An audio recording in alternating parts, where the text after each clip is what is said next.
Starmer getting called, I'm going to have to use the word here, forgive me, Father, for the profanity. This is 7,000 England fans calling Keir Starmer. Bear in mind, in my country, that's not considered that rude. Last night, an anatomical word, which I can't use on Sunday morning. I can't use it. I can't say it. I can't look at it. I can't smell it. I can't touch it. I can't do a drawing of it. In a country where every politician sounds scripted and every news story feels rehearsed, the football stands have become one of the few places where people still speak their minds. When thousands of fans roar that infamous C word at Keir Starmer, it's not just crude language, it's frustration boiling over, democracy shouting from the terraces. These are the same working-class voices Labour once claimed to stand for, and they're making it clear they've had enough. This wasn't some staged protest or talk show debate. It was raw emotion, unedited and undeniable, blasting through live TV to millions. And that's what makes it powerful. The real question now is what comes next.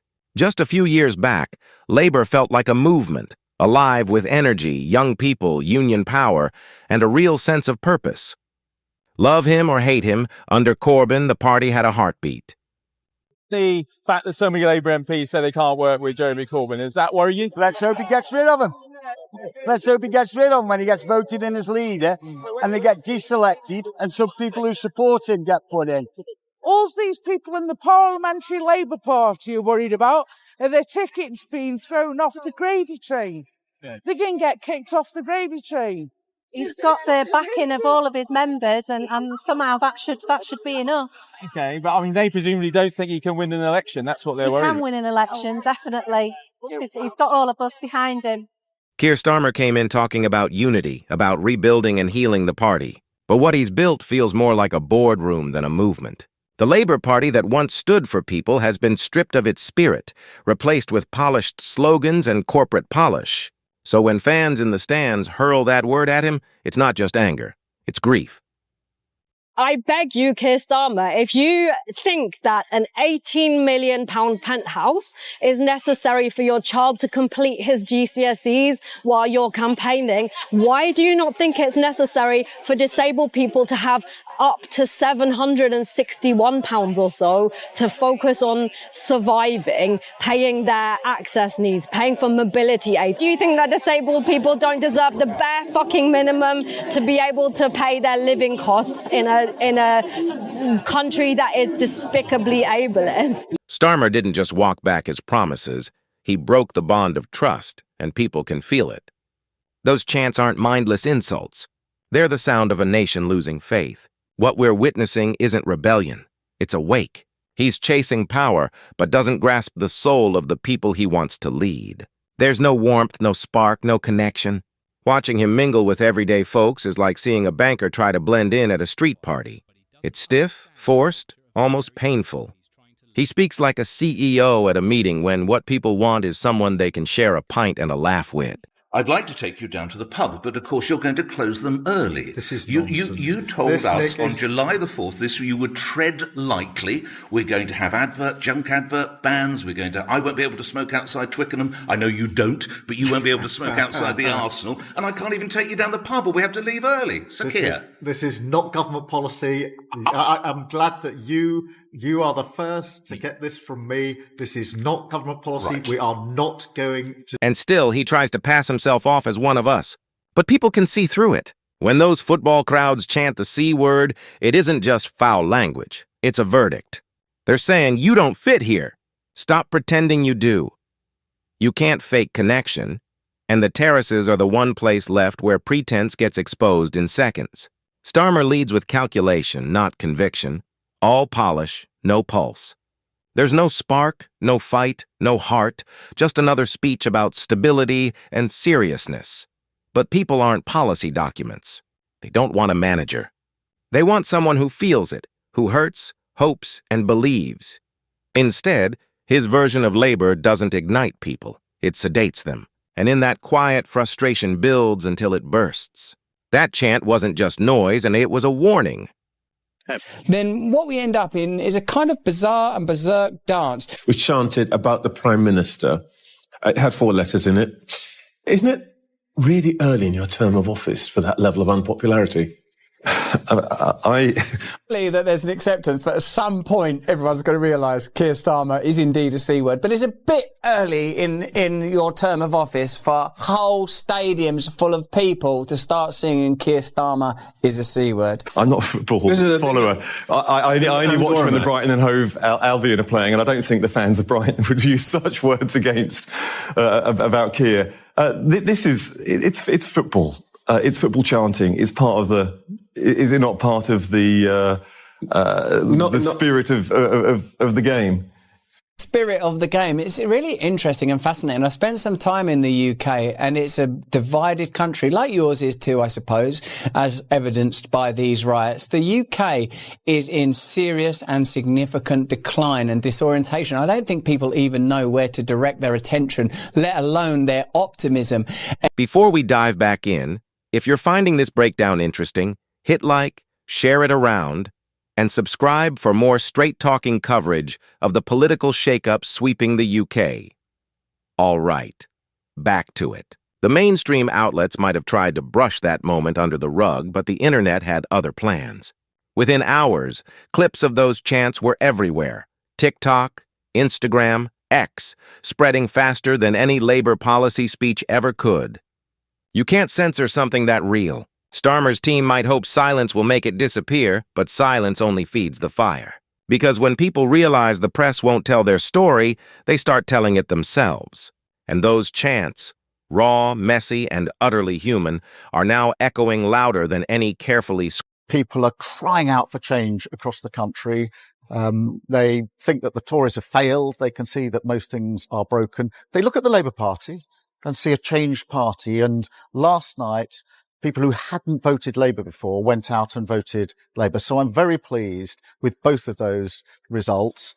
But there is more work to do. There's a long way. People watch Starmer and see a man who talks one way and acts another. Someone who makes bold promises, then hides behind excuses when they fall apart.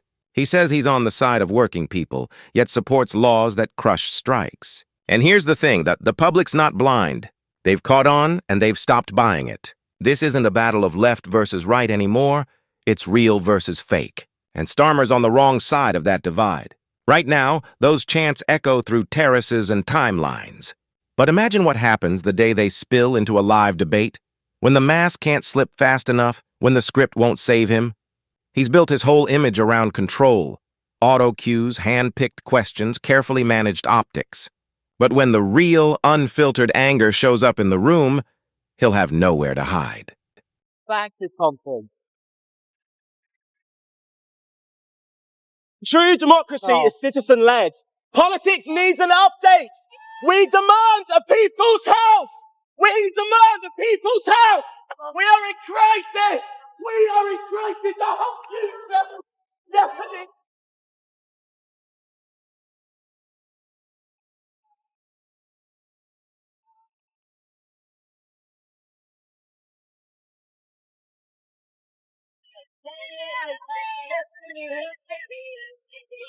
Your jacket off. We're gonna.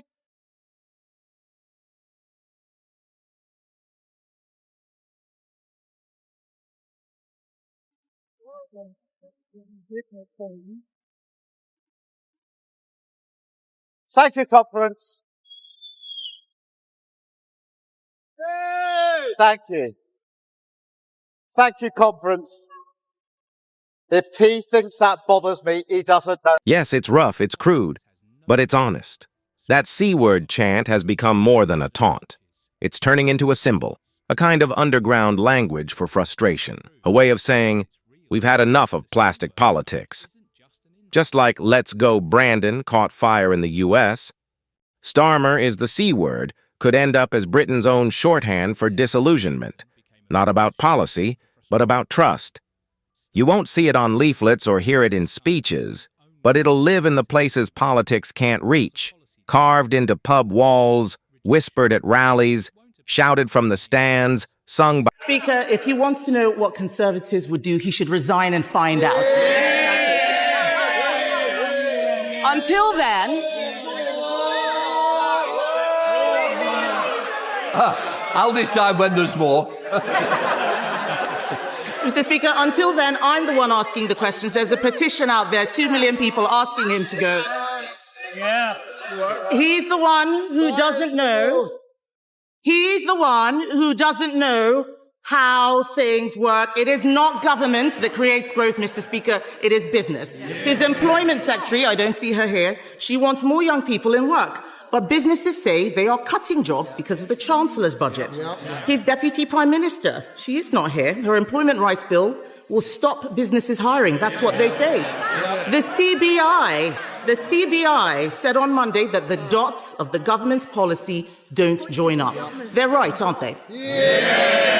Mr. Speaker, on Monday she said that she wouldn't reverse the increase in national insurance. Yesterday, on their legacy legislation, their predecessor, they couldn't decide what their position was. Today, they've launched a policy commission asking other people to give them some ideas for government. And she talks about a petition. We had a massive petition on the 4th of July in this country. We spent years taking our party from a party of protest to a party of government. They're hurtling in the opposite direction. What a load of nonsense, Mr. Speaker. Yes. There was a time when Labour talked about moving from protest to power. Now it feels like they're racing in reverse. And it's not just frustration with Starmer anymore, it's fatigue. People are tired.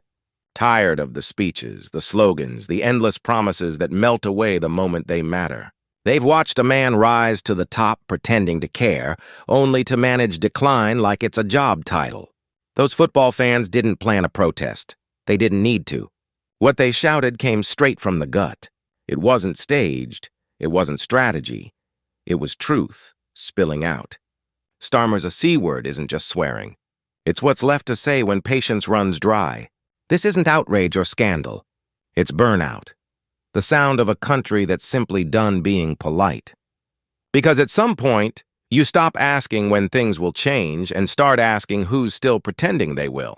If Starmer can't inspire his MPs, his members, or the very people he claims to represent, then who exactly is he leading? Let me know what you think in the comments below.